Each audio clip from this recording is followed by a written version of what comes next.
Perkenalkan, nama saya Kisya Masinda Sinaga dengan NIM 210305087. Di sini saya akan menjelaskan tentang protein.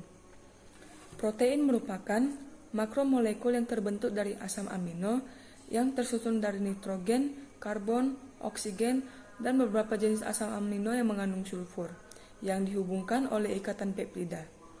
Fungsi protein yang pertama adalah sebagai salah satu sumber energi yang penting bagi tubuh, selain sebagai sumber lemak dan karbohidrat. Protein dapat ditemukan dalam berbagai jenis makanan, seperti daging sapi, daging ayam, kacang-kacangan, telur, ikan, dan udang. Protein juga bermanfaat untuk membangun massa otot, karena protein yang terbentuk dari asam amino merupakan bangunan jaringan otot di dalam tubuh.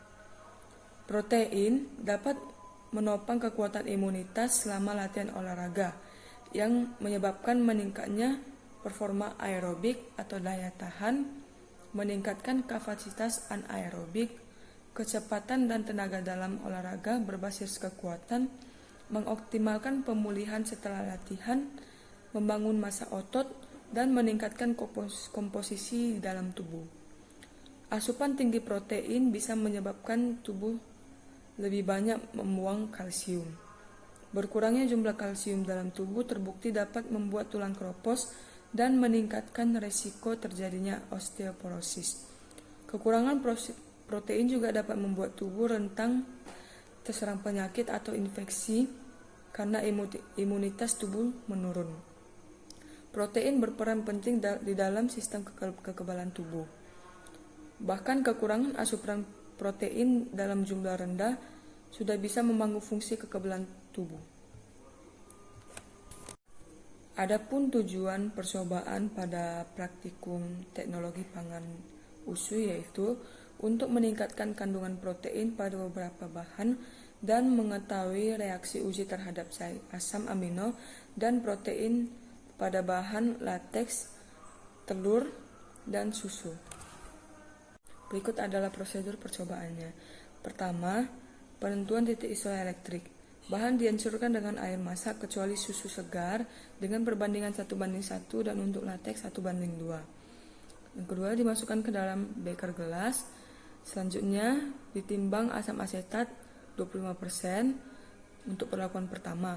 Perlakuan kedua, ditambahkan asam lemon. Perlakuan ketiga, ditambahkan natrium hidrosida 0,1 N.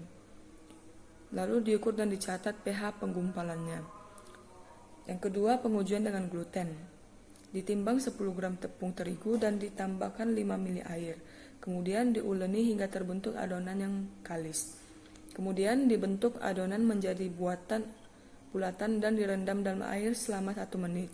Kemudian dicuci hingga air cucian menjadi jernih. Kemudian sesudah menjadi adonan dikeringkan dalam oven dengan suhu 100 derajat Celcius sampai kering. Kemudian ditimbang gluten yang telah dikeringkan dan dihitung gluten yang telah dikeringkan. Kemudian dihitung berapa persen gluten dengan rumus yang ada. Kemudian pengujian yang ketiga yaitu pengujian daya larut. Yang pertama, dipisahkan kuning dan putih telur, diukur volume putih telur. Kemudian dikocok putih telur menggunakan mixer sampai terbentuk buih. Kemudian diukur buih yang terbentuk. Kemudian telur dihitung menggunakan rumus yang sudah ada. Sekian penjelasan saya mengenai protein. Terima kasih.